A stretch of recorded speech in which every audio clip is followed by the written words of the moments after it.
हम कर रहे थे एडमिशन चैप्टर, जिसका गुडविल टॉपिक हमने कर दिया था। अब हम पहुंच चुके हैं रीवैल्यूएशन अकाउंट पर। रीवैल्यूएशन वैसे तो हमने change in profit sharing ratio के केस में सीखा ही है, मतलब उस चैप्टर में हमने ऑलरेडी करा है, लेकिन उतना नहीं करा, उतनी ट्रांजेक्शन्स हमने नहीं सीखी उसमें, ना ही हमने जर्नल एंट्री पास करना सीखा। तो वही चीज़ अब हम एडमिशन में सीखेंगे, क्योंकि अब इसमें रिवैल्यूएशन का थोड़ा सा पार्ट जो है वो हार्ड है। आपको जर्नल एंट्रीज किसी भी तरीके की आ जाएंगी, तो हमें उस चीज़ को सीखना है। तो अब स्टार्ट करते हैं हम रिवैल्यूएशन अकाउंट बनाना।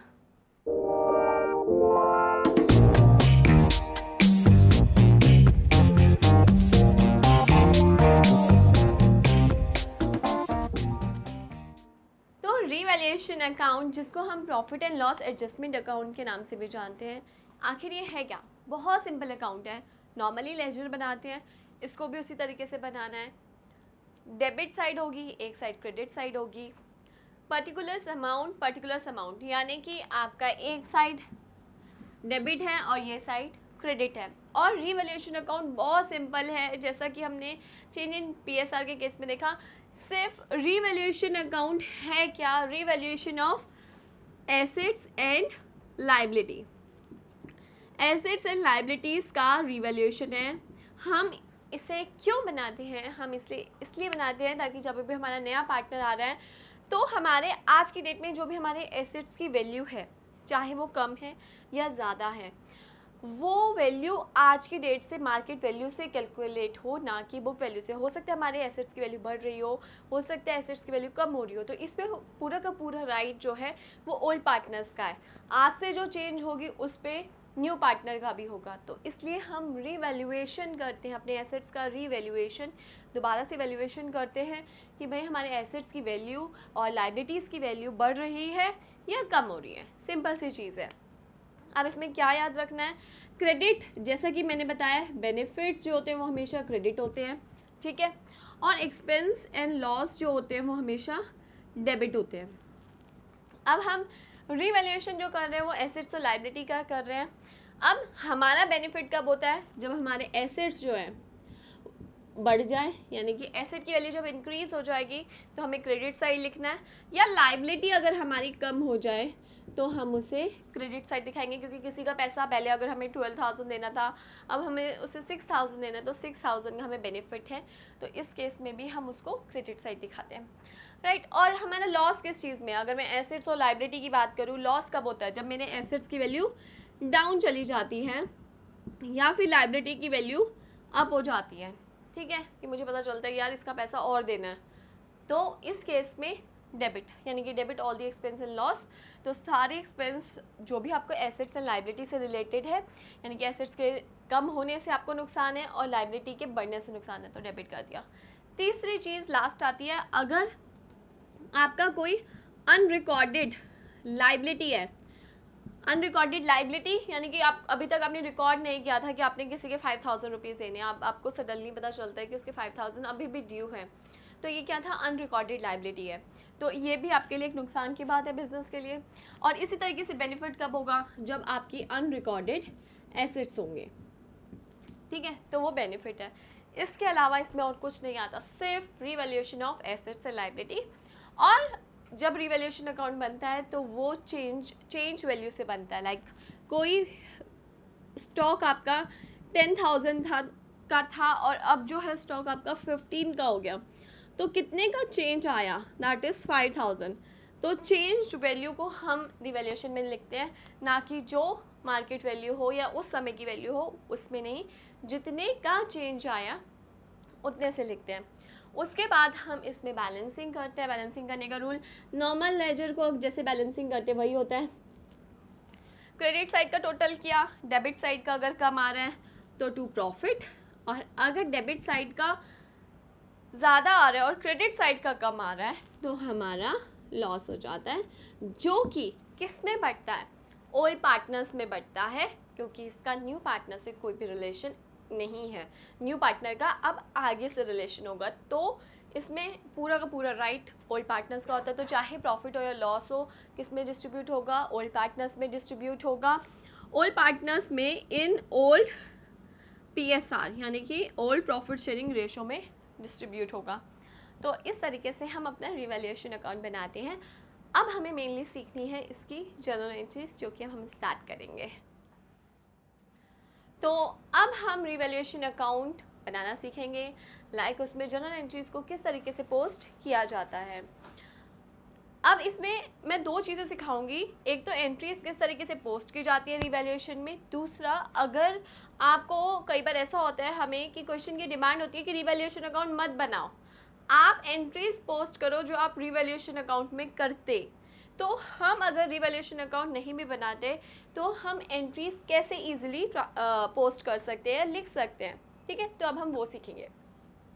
ये वो एंट्रीज हैं जो इजी नेचर की हैं, और इसके बाद जो होंगी वो थोड़ी डिफ़िकल्ट नेचर की होंगी, जो मैं आपको नेक्स्ट सिखाऊंगी, ठीक है। तो ये इजी नेचर की है, बट ये भी आनी हमें बहुत ज़रूरी है।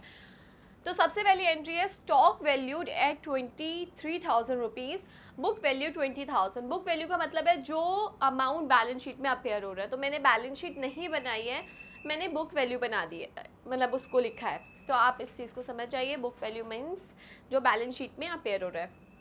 तो बुक वैल्यू कितनी दे रखी है 20,000, और स्टॉक की वैल्यू कितनी है 23,000। बेनिफिट हो रहा है कंपनी का, कंपनी बाय स्टॉक कितने से 3,000, यानी कि हमें पता है हम यहाँ पे चेंज्ड वैल्यू लिखते हैं, कितने से चेंज आया, तो 3,000 से चेंज आया, right.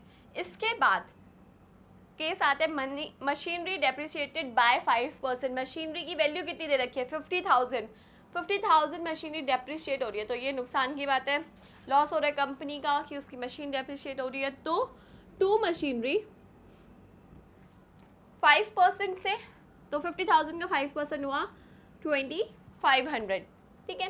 Value of furniture increased by, कितने से इंक्रीज बाय 2,000 से, जबकि आपका फर्नीचर कितने का दे रखा है 20,000 का दे रखा है।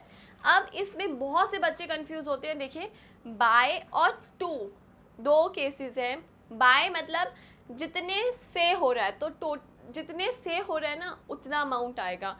आपके value of furniture increase by 2,000, 2,000 से बढ़ रही है, तो बढ़ा दो, बेनिफिट है बाय फर्नीचर 2,000।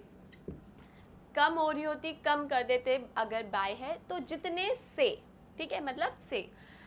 फोर्थ एंट्री है value of land is increase to ₹4 lakh. Land की वैल्यू क्या हो गई है इंक्रीज टू, यानी कि कहाँ तक 4 लाख तक हो गई है। तो पहले कितनी थी, पहले बुक वैल्यू दे रखी थी 3,60,000, अब हमारी वैल्यू ऑफ लैंड बढ़ गई है, बेनिफिट है, ठीक है। लेकिन आपको कितने से डिफरेंस लिखना है, 4 लाख नहीं लिखेंगे हम, डिफरेंस लिखेंगे, क्योंकि इसमें 2 यानी कि यहाँ तक बढ़ गई है। तो यहाँ पे क्या आएगा बाय लैंड 40,000, राइट। इसके बाद है एक्सपेंस ऑन रिवैल्यूएशन। देखिए जितने एक्सपेंस हैं जो रिवैल्यूएशन से रिलेटेड है, डेबिट होते हैं एक्सपेंसेस टू बैंक, क्योंकि पे करे गए हैं और कुछ भी इंफॉर्मेशन उसके बारे में नहीं है, तो है 2,000, ठीक है। तो इस केस में हमारा ये नॉर्मल रिवैल्यूएशन अकाउंट बन गया। और इसकी टोटलिंग करेंगे कि इसको किस तरीके से क्लोज किया जाता है। अब 45,000 यहाँ का टोटल आ रहा है, और जिसमें से हम 4,500 लेस कर देंगे, ठीक है। तो हमारा जो डिफरेंस आ जाएगा वो आ जाएगा 40,500। अब मैंने एग्जांपल लिया, लाइक ए और बी है, इक्वल है, सपोज कर लीजिए, ठीक है। तो ये टू प्रॉफिट ट्रांसफर्ड टू ए में और बी में 40,500 हमारा आ रहा था, इक्वली डिवाइड होने का मतलब आया 20,250, 20,250। तो इस तरीके से हम रिवैल्यूएशन अकाउंट में पोस्टिंग करते हैं और उसकी बैलेंसिंग करते हैं, ठीक है। यहाँ तक हमें समझ आ गया। अब इसके बाद है कि अगर हमें उन्होंने बोला है कि रिवैल्यूएशन अकाउंट मत बनाओ लेकिन जनरल एंट्री पास करो, तो कैसे करेंगे। Stock valued at 23,000, book value कितनी है 20, कितने से बढ़ रहा है 3,000 से, क्या बढ़ रहा है स्टॉक। स्टॉक क्या होता है आपका, एसेट होता है, एसेट जब बढ़ता है डेबिट करते हैं, तो सिंपल स्टॉक एसेट है, बढ़ेगा तो डेबिट करेंगे, कम होगा तो क्रेडिट। लाइबिलिटी का नेचर क्रेडिट नेचर होता है, बढ़ेगी तो क्रेडिट करेंगे, कम होगी तो डेबिट करेंगे।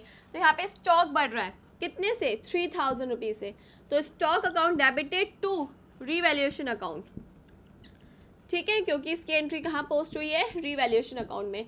तो आपको क्या देखना है कि भाई मेरा एसेट बढ़ रहा है या कम हो रहा है, उसके अपोजिट में रीवैल्यूएशन लिख दो। एक तो ये तरीका हुआ इसको समझने का। दूसरा तरीका क्या होगा इसको समझने का, अब आपके स्टॉक की एंट्री रीवैल्यूएशन में किस तरफ आई है, क्रेडिट साइड आई है, यानी कि आपने जब भी आप एंट्री पोस्ट करोगे रीवैल्यूएशन के क्रेडिट साइड पोस्ट करोगे तो रीवैल्यूएशन को क्रेडिट कर दो। रीवैल्यूएशन के जिस भी साइड एंट्री पोस्ट हो रही है रीवैल्यूएशन को वही करो। अगर रीवैल्यूएशन के डेबिट साइड एंट्री पोस्ट हो रही है रीवैल्यूएशन अकाउंट डेबिट, अगर रीवैल्यूएशन की क्रेडिट साइड पोस्ट हो रही है रीवैल्यूएशन अकाउंट क्रेडिट। तो यहाँ पे रीवैल्यूएशन की क्रेडिट साइड हो रही है, रीवैल्यूएशन को क्रेडिट किया एंड स्टॉक को डेबिट कर दिया। सेम अगर मैं मशीनरी की बात करूँ, मशीन डेप्रिशिएट हो रही थी, ठीक है, मशीन डेप्रिशिएट होने का मतलब है मशीन कम हो रही थी, मशीन को क्रेडिट कर दिया, किससे, रीवैल्यूएशन अकाउंट से। दूसरे केस में अगर हम देखेंगे तो इस केस में रीवैल्यूएशन अकाउंट क्या हो रहा है, डेबिट हो रहा है, हमने डेबिट कर दिया, किससे हो रहा है, मशीन से हो रहा है। तो आप किसी भी लॉजिक से कर सकते हैं, चाहे तो आप एसेट के बेस पे कर सकते हैं कि भाई एसेट अगर बढ़ रहा है तो एसेट तो डेबिट होगा, अपोजिट साइड रीवैल्यूएशन लिख दो। एसेट कम हो रहा है क्रेडिट होगा, अपोजिट साइड रीवैल्यूएशन लिख दो, ठीक है। और आप सेकंड रीवैल्यूएशन को देख के भी पोस्टिंग कर सकते हैं कि भाई रीवैल्यूएशन अकाउंट डेबिट हो रहा था, हमें रीवैल्यूएशन को डेबिट लिखना है, उसके अपोजिट में चाहे स्टॉक है चाहे कोई भी चीज़ है। तो इस तरीके से हम नॉर्मली पोस्टिंग करना सीखते हैं, ठीक है।